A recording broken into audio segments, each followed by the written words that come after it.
Assalamualaikum warahmatullahi wabarakatuh. Apa kabar anak-anak? Semoga selalu tetap sehat dan semangat meskipun sampai hari ini kita masih belajar dari rumah.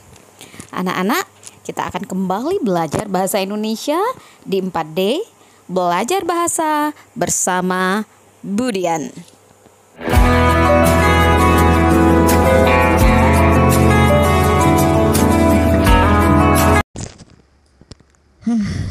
Kak Sastra memang aneh ngajak ketemuan di sini. Hai sih. Aduh, di mana ya? Ngajak ketemuan di SMA-nya. Tapi nggak jelas mendeskripsikannya di mana. Katanya dekat musola. Musolanya di mana ya? Coba cari dulu. Mungkin ke kanan kali ya. Coba. Oh, itu musola warna hijau. Coba saya masuk dulu. Masuk dulu ke musola. Kak Sastra, di mana? Mana ya? Coba masuk dulu. Assalamualaikum. Kayaknya nggak ada ya. Di mana ya? Kok nggak ada? Katanya janjian di musola. Di musola tidak ada. Di mana Kak Sastranya? Coba deh, mungkin di kantin karena tadi sudah lewat waktu. Coba dulu saya ke kantin deh. Nih di mana kantinnya lagi? Oh, itu kantin, ada soto. Coba lihat dulu. Siapa tahu ada. Kak Sastra. Pecel lele. Lapar jadinya. Tuh, nggak ada juga. Gimana sih Kak Sastra? Janjinya? Ini akibat tidak mendeskripsikan dengan tepat nih. Sebel jadinya, kan waktu habis padahal tugas sekolahku juga banyak. Aduh, Kak Sastra. Coba dulu deh cari ke ruangan lain. Aku mau tanya Sisi aja tadi. Sisi kesini mau ngapain ya? Duh, cari dulu lah. Keliling dulu. Yaudah deh, saya keliling dulu. Nah, anak-anak, kalian sudah lihat kan bagaimana tadi Fikri kebingungan mencari kakaknya Sastra yang tidak mendeskripsikan tempat. Mendeskripsikan? Kok mendeskripsikan ya? Iya, karena hari ini kita akan belajar tentang teks deskripsi. Jadi, pada pertemuan kita kali ini, tujuan pembelajaran kita adalah peserta didik mampu mengidentifikasi ciri-ciri teks deskripsi. Bagaimana ciri-ciri teks deskripsi dari isi dan kebahasaannya? Kalian simak dulu tayangan berikut ini. Anak-anak, tujuan teks deskripsi diantaranya menggambarkan objek dengan cara memerinci objek secara subjektif atau dengan kacamata sendiri, atau melukiskan kondisi objek dari sudut pandang penulis teks deskripsi. Bertujuan menggambarkan atau melukiskan suatu teks secara rinci dan konkret, sehingga pembaca seolah-olah bisa melihat, merasa, memegang, mendengar, atau menciumnya. Sementara itu, jenis teks deskripsi ada dua. Yang pertama, teks yang berdiri sendiri sebagai teks. Yang kedua adalah teks yang menjadi bagian dari teks lain. Maksudnya apa? Kalau teks yang berdiri sendiri sebagai teks itu yang disebut dengan teks deskripsi. Namun jika teks yang menjadi bagian dari teks lain, biasanya teks deskripsi ini digunakan pada novel atau cerpen untuk mendeskripsikan baik karakter maupun latar suatu cerita. Nah, ini adalah ciri penggunaan bahasa teks deskripsi. Yang pertama, menggunakan kata khusus untuk mengkonkretkan.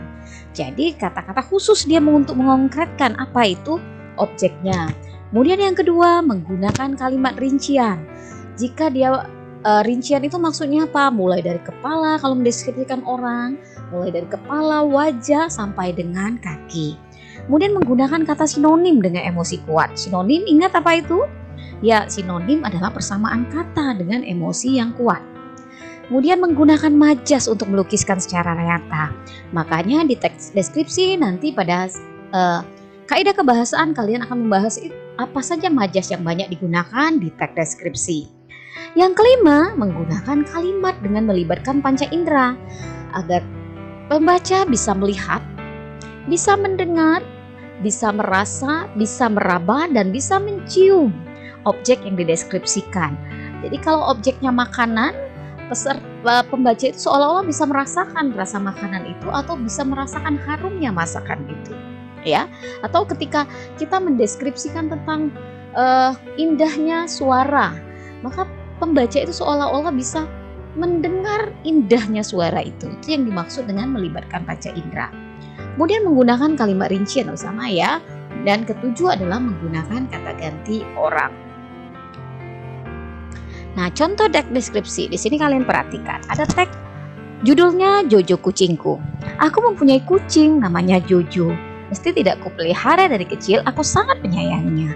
Bulunya yang lembut dengan belang abu-abu membuatnya terlihat lucu menggemaskan. Selain itu, matanya yang bening terlihat berbinar manakala ia mengiong meminta makan. Sebagai kucing ras Madura, sepintas Jojo mirip seperti kucing hutan. Sehingga ketika ada temanku yang datang, dia merasa takut melihat postur tubuh Jojo yang gagah. Namun, sebenarnya tidak, ia sangat patuh dan selalu menjadi teman tidurku. Jojo juga sering menjadi alarm agar aku bisa bangun subuh untuk menunaikan salat. Setiap pukul 04.30, Jojo selalu mengeong di kakiku meminta keluar kamar. Lalu, ia akan segera menuju tempat makannya. Berbeda dengan kucingku sebelumnya, Jojo tidak susah untuk dirawat dan tidak rewel. Apabila ia ingin buang air besar atau air kecil, ia akan mengeong di depan pintu dapur. Begitu pintu dibuka, ia akan segera keluar. Selang beberapa menit kemudian, dia akan masuk lagi dan memilih tidur di kursi tamu tempat favoritnya. Sekarang kita lihat. Nah, ini objeknya, objek dalam teks deskripsi ini adalah Jojo. Siapa Jojo itu? Seekor kucing peliharaan si aku. Nah, ini karena tidak dituliskan namanya ya. Jadi kita sebut saja si penulisnya ini aku. Kemudian tujuannya apa?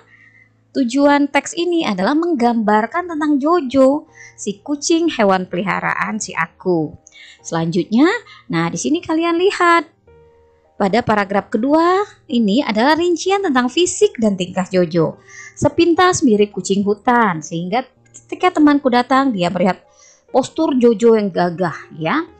Kemudian tingkahnya Jojo patuh dan selalu menjadi teman tidur, selalu mengeong di kaki ya. Nah, itu adalah fisik dan tingkah Jojo. Kemudian, nah ini perasaan si aku terhadap kucingnya, ya.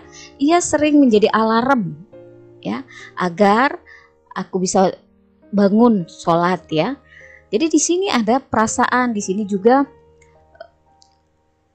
di bagian awal aku sangat menyayanginya, perasaannya terhadap objek, ya. Aku sangat menyayanginya.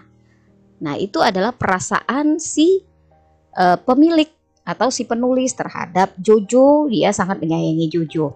Kemudian nah teks ini kalian lihat, teks ini jika kita golongkan jenisnya adalah teks yang berdiri sendiri.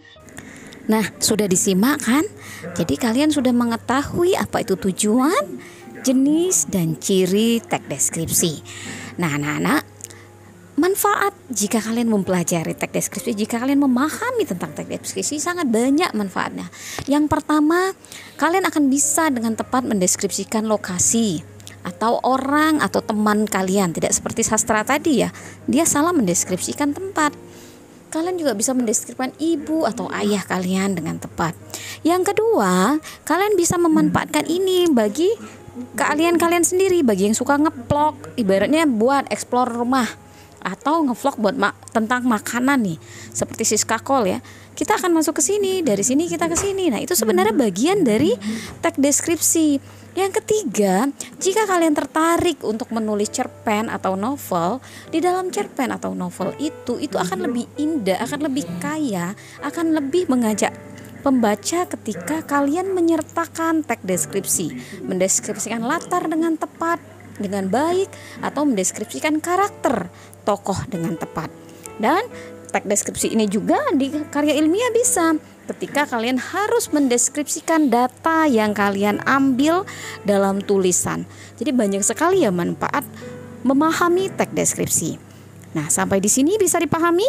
Nah, untuk lebih memahami ya memang kalian harus banyak membaca dan berlatih tentang teks deskripsi itu. Sebagai contoh mudah ya, coba kalian deskripsikan benda-benda yang ada di rumah. Terlebih kan saat ini sedang pandemi, daripada gabut ya coba belajar mendeskripsikan benda-benda yang ada di rumah, buat dalam bentuk vlog-vlog sederhana. Oke? Baik anak-anak, sampai di sini dulu perjumpaan kita. Ingat, tetap terapkan 5M, khusus minimal 3M di rumah kalian ya, menjaga jarak, memakai masker, dan mencuci tangan dengan air yang mengalir. Ibu akhiri pertemuan kita pada hari ini dengan ucapan billahi taufik wal hidayah. Wassalamualaikum warahmatullahi wabarakatuh.